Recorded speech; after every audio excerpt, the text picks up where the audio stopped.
चलो तो ये तो हो गया। तो help in accumulation of superior gene and elimination of undesirable gene.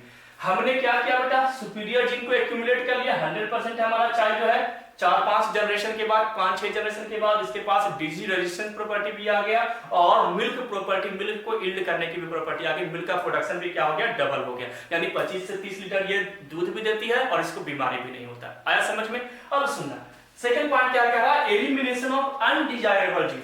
Undesirable क्या था भाई, कि इसके पास डिजीज रेजिस्टेंस प्रॉपर्टी नहीं थी। तो क्या ये प्रॉपर्टी इसके पास आई? नहीं। हमने जो नहीं चाहिए थी, जो प्रॉपर्टी हमें नहीं चाहिए थी कि भाई ये बीमारी से लड़ने में कैपेबल नहीं है, कोई ऐसी काऊ है जो बहुत ज्यादा बीमार रहती है, तो क्या हम उसकी प्रॉपर्टी को चाहेंगे कि उसके बच्चों में भी वो प्रॉपर्टी आए? नहीं, हम ये प्रॉपर्टी नहीं चाहेंगे। तो क्या ये जो बीमार रहने वाली गाय थी, जो डिजीज रेजिस्टेंस जिनके पास नहीं था, क्या इसके पास वो प्रॉपर्टी आई? नहीं, इसके पास तो 100% क्या आ गई, डिजीज रेजिस्टेंस। तो हमने उस जीन को, जो अनडिजायरेबल जीन था, जिसको हमें नहीं चाहिए, वो जीन को हमने क्या कर दिया, ऑटोमेटिक रिमूव भी कर दिया। जैसे मान के चलो ये 5 लीटर दूध देती थी और ये कितना देता था बेटा, 25 लीटर। तो 5 लीटर दूध वाले को हम कॉपी करेंगे 25 लीटर वाले को? ऑब्वियसली हम 25 लीटर को, कि हमारा जो चाइल्ड है, आने वाला जो हमारे गाय के जो बच्चे हैं, वो क्या हो, 25 लीटर दूध दे। तो देखो क्या ये काऊ कितना दूध देना स्टार्ट कर दी, 100% इसको कॉपी की, यानी 25 लीटर यानी 25 लीटर दूध देना स्टार्ट कर दी। यानी जो अनडिजायरेबल प्रॉपर्टी था, 5 लीटर जो दूध देने वाली प्रॉपर्टी थी, ऑटोमेटिक उस जीन को हमने क्या कर दिया,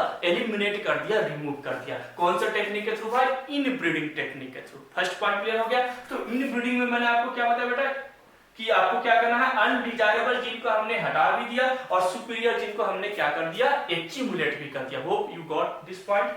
और सेकंड है बेटा, expose harmful and helpful gene. हमने एक्सपोज किया। एक्सपोज करने का मतलब है कि हमने यह बताया कि कौन सा हार्मफुल है, कौन सा हेल्पफुल है। हमने इनमें से आइसोलेट किया। देखो यहाँ पर 4, मान के चलो इन दोनों में क्रॉसिंग हुई तो 90% क्या आ गया भाई, तो 90% इसके पास प्रॉपर्टी आ गई कि ये डिजीज रेजिस्टेंस है। लेकिन जरूरी नहीं है, इनके 4 बच्चे हुए होंगे, उनमें से एक ही बच्चे के अंदर ये प्रॉपर्टी आई होगी। हो सकता है 3 बच्चे ने इसको भी कॉपी किया होगा कि उसको डिजीज होगी। या यहीं पर हम बात करें कि हमें क्या चाहिए था भाई, कि 25 लीटर दूध देने वाली गाय चाहिए थी। तो जरूरी नहीं है कि सभी के सभी 4 बच्चे इसके होंगे और 4 बच्चे 25 लीटर पहली जनरेशन में देना शुरू करेंगे। नहीं, पहली जनरेशन में नहीं मिलेगा बेटा, वो आपको बहुत 4-5 जनरेशन के बाद वो प्रॉपर्टी देखने को मिलेगा।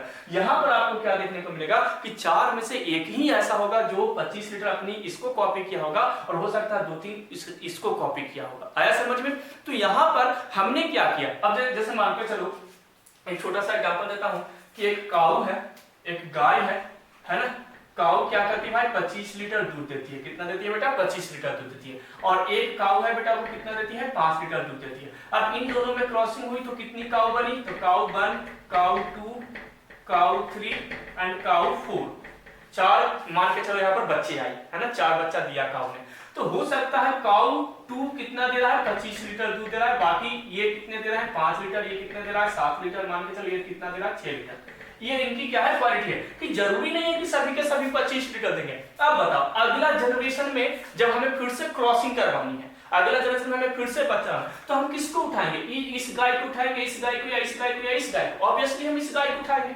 हम इस गाय को अच्छे से केयर करेंगे और अगली बार फर्टिलाइज किसको कराएंगे, इसको। तो हमने सिलेक्शन किसको किया, इसको। तो सिलेक्शन यानी कि हमने सुपीरियर जीन को पहचाना, हमने एक्सपोज किया कि ये क्या है भाई, हमारी सुपीरियर है। इसी को हम आगे क्या करेंगे, अगले जनरेशन में लेकर के जाएंगे। और ये हमारा क्या है भाई, तो अनडिजायरेबल है यानी इंफीरियर है, इसको हम आगे इसमें हम कोई काम नहीं करेंगे। तो वही पॉइंट करा, expose harmful and helpful gene. ये जीन हमारे लिए हेल्पफुल है तो हमने इस जीन को कॉपी किया। हर जनरेशन में ऐसे होगा। और ये हमारे लिए क्या है, हार्मफुल है, तो हमने हार्मफुल जीन को कॉपी नहीं किया। क्या हम C3 को फिर से फर्टिलाइज करवाएंगे? नहीं। क्यों करवाएंगे भाई, ये तो 7 लीटर दूध ही देती है। तो हम इसको अच्छे के साथ नहीं करवाएंगे, हम किसको करेंगे, इसको कॉपी करेंगे। आज समझ में? यानी जो जीन हमारे लिए इंपॉर्टेंट है उस जीन को हम क्या करेंगे बेटा, कॉपी करेंगे। जो हमारा हार्मफुल जीन है उसको हम क्या करेंगे, रिमूव करेंगे। तो यहाँ पर एक्सपोज भी क्या कर रहा है भाई, इसी टेक्निक से हमें पता चला। यानी ये जो इनब्रीडिंग टेक्निक है, इसी इनब्रीडिंग टेक्निक से हमें क्या क्लियर हुआ भाई, कि एक्सपोज हुआ हार्मफुल और हेल्पफुल जीन।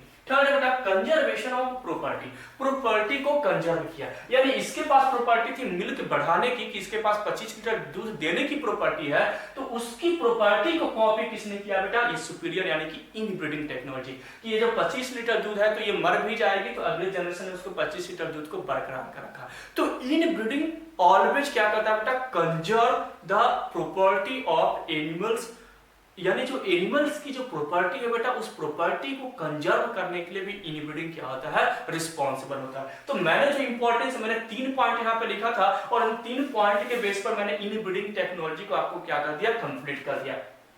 आप इस वीडियो को 1 से 2 या 3 बार आप इस वीडियो को देखेंगे बेटा, है ना। एक बार आप देखेंगे तो इट में भी आप कंफ्यूज होंगे और बुक की लैंग्वेज आपको समझ में नहीं आएगी, और बहुत ही इंपॉर्टेंट ये कॉन्सेप्ट है। अगर आप 2 से 3 बार आप हमारे वीडियोस को आप देख लोगे तो इनब्रीडिंग का कॉन्सेप्ट आपको ऑटोमेटिक क्या हो जाएगा, क्लियर हो जाएगा। अब आपको मैं एक और एरियाज की ओर लेकर के जाना चाहता हूँ। इनब्रीडिंग से रिलेटेड एक और कॉन्सेप्ट है, उसके बाद हम लोग कहां पर आएंगे, आउटब्रीडिंग वाले कॉन्सेप्ट पे आएंगे। अब इनब्रीडिंग में मैंने क्या बताया था कि आपको सेक्सुअल रिप्रोडक्शन फ्लावरिंग प्लांट में एक छोटा सा मैंने सेगमेंट बताया था, इनब्रीडिंग डिप्रेशन।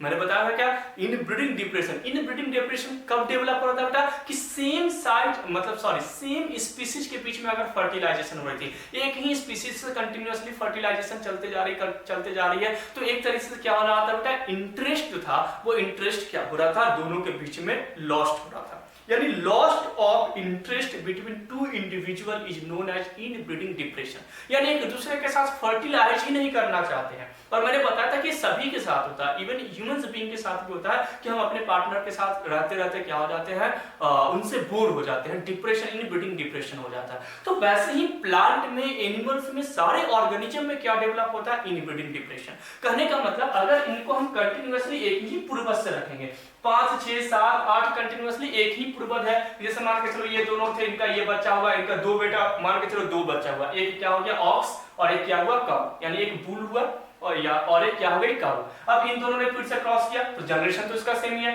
अब इसने 2 बच्चा दिया, एक क्या हुआ भाई काऊ और एक बुल, फिर से क्रॉसिंग हुई, क्या हुआ भाई, फिर से 2 बच्चा हुआ, फिर से क्रॉसिंग हुई, मतलब एक ही जनरेशन है। बाहर से कोई बुल हम लेकर के नहीं आ रहे हैं, या तो बाहर से कोई काऊ लेकर के नहीं आ रहा है कि दोनों में फर्टिलाइजेशन हो, एक ही घर में दोनों है और दोनों ही फर्टिलाइज करते जा रहे हैं, कंटिन्यूअसली चाइल्ड का प्रोडक्शन करते जा रहे हैं, यानी रिप्रोडक्शन करते जा रहे हैं। तो एक समय आएगा 5 से 6 जनरेशन के बाद कि वहां पर क्या हो जाएगा बेटा, डिप्रेशन हो जाएगा, यानी इनब्रीडिंग करवाने से। ये टेक्निक क्या कहलाती है, इनब्रीडिंग, क्योंकि कॉमन इंसेस्टर है, इन सब में इंसेस्टर का पूर्वज क्या है, एक जैसा है, तो ये तो इनब्रीडिंग के अंदर में आएगा। लेकिन इनब्रीडिंग अगर कंटिन्यूअसली 6-7 जनरेशन तक चलता जाए तो उस केस में क्या हो जाएगा बेटा, एक डिप्रेशन, एक सिनेरियो डेवलप होगा जिसको हम बोलते हैं इनब्रीडिंग डिप्रेशन।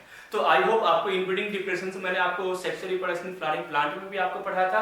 बस आपको याद रखना है कि इनब्रीडिंग अगर कंटिन्यूअसली होते रहे, अगर ये इनब्रीडिंग जो है बेटा, अगर ये कंटिन्यूअसली होते रहे, अगर ये कंटिन्यूअसली चलता रहे, तो एक समय के बाद हमें क्या, यहाँ पे क्या लिखा बेटा, कंटिन्यूअसली, है ना। अगर कंटिन्यूअसली चला जाए तो एक समय के बाद हमें क्या देखने को मिलेगा, एक समय के बाद हमें क्या देखने को मिलेगा बेटा, इनब्रीडिंग डिप्रेशन। क्या देखने को मिलेगा बेटा, इनब्रीडिंग डिप्रेशन। अब बताओ, इनब्रीडिंग डिप्रेशन अगर होगा तो आप क्या करोगे, तो मैंने आपको बताया था कि अगर एक ही स्पीसीज है और दोनों के बीच में क्या हो रहा है भाई, एक ही जगह दोनों प्लांट है या तो एक ही जगह एनिमल्स है और इन दोनों के बीच में कंटिन्यूअसली रिप्रोडक्शन हो रहा है, रिप्रोडक्शन होते जा रहा है, तो डिप्रेशन हो गया। तो हम क्या करेंगे, तो बाहर से एक बुल बुलाएंगे, है ना। स्पीसीज तो उनका सेम है, स्पीसीज क्या है, सेम है, लेकिन उनकी जेनेटिक मटेरियल अलग है, उनका एंसेस्टर अलग है। एंसेस्टर क्या हो जाएगा, अलग, उनका पूर्वज अलग है। जैसे मान के चलो एक हमारे पड़ोसी में एक गाय है हमारा, और एक हमारे पड़ोसी वाले के घर में गाय है, ठीक है। हम अपने अंदर ही अपनी गाय और जो हमारी काऊ और बुल है उन दोनों में फर्टिलाइजेशन करा रहे हैं, और जो पड़ोसी वाले है वो अपने उनके पास जो काऊ और बुल है उनमें फर्टिलाइजेशन करा रहे हैं। 5-6 जनरेशन के बाद हमने क्या देखा भाई कि इनब्रीडिंग डिप्रेशन हो गया, तो हमने उनसे बुल मांगा और हमने अपनी काऊ दे दी। आया समझ में। तो हमने उनसे क्या लिया बेटा, दो पड़ोसी थे, उनसे हमने बुल ले लिया और हमने अपना काऊ दे दिया और दोनों में क्या करवा दिया, फर्टिलाइजेशन। अब फर्टिलाइजेशन होने के कारण जो डिप्रेशन थी वो क्या हो गई, खत्म, क्योंकि उनका एंसेस्टर अलग था और हमारा एंसेस्टर अलग था।